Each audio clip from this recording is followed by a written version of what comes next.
Good morning, everyone, and welcome back into the second part of our LEGO Custom Set Showcase Wave Digi for The Legend of Zelda. And if you guys don't know, this is the series where I like to share some customs that I've made based off The Legend of Zelda in LEGO form. And these ones that we've been doing over the last couple of weeks and such are all based off the Mario Course Builder system, but if it was Zelda instead of Mario. So today we're going to be taking a look at Z0032 with 25 pieces. It's the Zora Armor Power-Up Pack, something that nobody managed to guess from the starter course last week.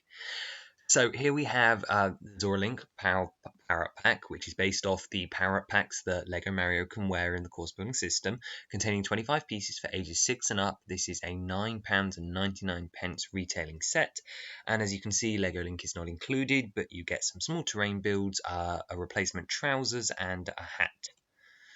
So, the small description we have for this set is power up your Digi-link with the Zora Armor Power-Up Pack, containing special tunic and hat elements which attach to the Z0031 Digi-link figure to activate a special mode which when entered allow extra coin collection methods. Also, build 3 extra sections for your course which will act as display for the unworn Zora armor. So, it pretty much sums up what we've got here, and obviously it's not a particularly impressive set. However, the interactions that it causes with our Digi-link is what we're really here to take a look at today.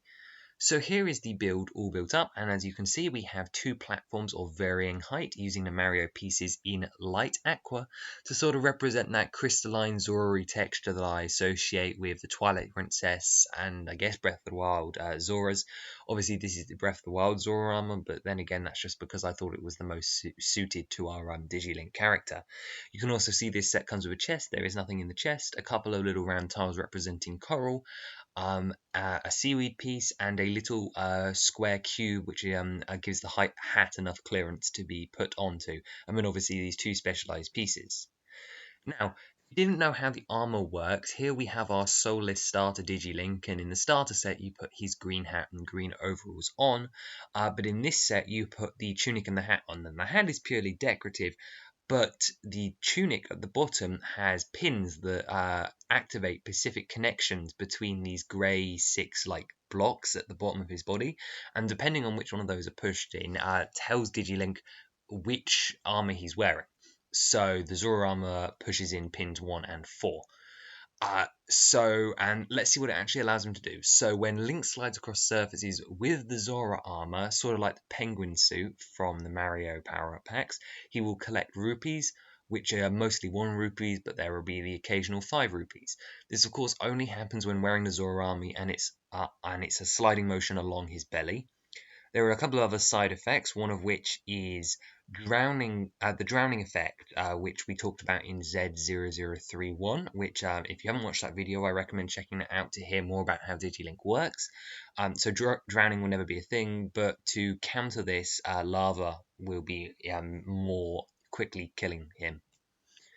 So let's take a look at that main function.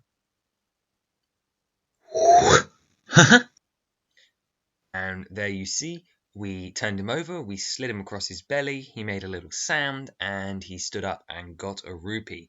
Now, I apologise for the voice acting, but that is his main action. But let's take a look at those extra actions which I mentioned. So, the drowning effect is negated. No matter how long he spends on water, he will not drown, as shown by this just breathing underwater face.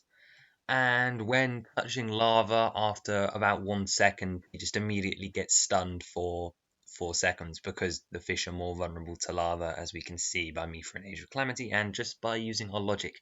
So those are just some side effects which make the Zora armor make a bit more sense while also not negating its effects and making it not completely overpowered when talking about blue.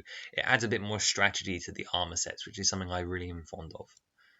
So back to that build, we've already talked through most of it, but you can see it a bit more clearly now that I've removed all the excess bits. You can see there's aqua plates, and obviously the base color is just blue. It just adds a little bit of scenery, but here you can see it separated into its residual components. So you've got a connector and then obviously 2 platforms. Now these platforms could obviously just interact in the normal course building system, and the light aqua would not get a colored response from Digi-link.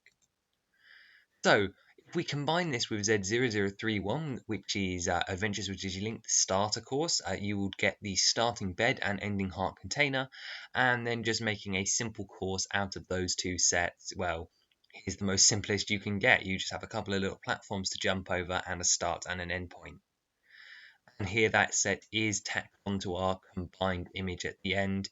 And if we look a little bit closer, you can see that this is just attached onto the end of the Digi-link set. Now this is just an example. Obviously it's not the best way to connect all of your stuff. I'm just sort of showing it all together. But let's go take a look at Digi-link. So, obviously the main body of Digi-link does not come in this set, it comes in the starter course, which we took a look at last week, but you do get the armors, and I thought it was worth taking a proper look at how he looks when wearing them. Now obviously this is based off the Mario stuff, so it's supposed to be a bit cursed looking, and I think we definitely achieved that.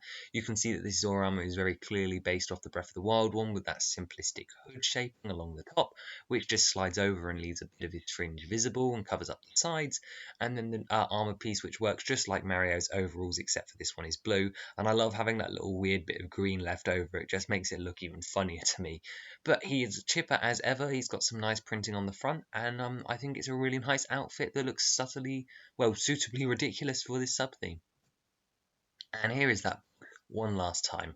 I'm really pleased with my Lego Mario Zelda power-up packs, starter courses, and expansion set box arts, but of course, you're not really here for that. So we've done 2 of our 5 sets now, which obviously means we're going to move on to something a bit more interesting next week. I will not be doing a power-up pack, and with 3 more left, I'd like to hear your guesses down below, as well as what you thought of Mr. Cursed Zora Link. Next week, we'll be taking a look at Z0034. Yes, we're skipping a number with 204 pieces. I want to see your guesses down below. I feel like you could guess at least the theme of this expansion. Yeah, it's not really a spoiler if I say it's an expansion course, but well, I'll see you in that one next week. Consider subscribing if you enjoyed this, the chaos of it, the craziness of it, and in the meantime, I'll see you next week. Bye bye.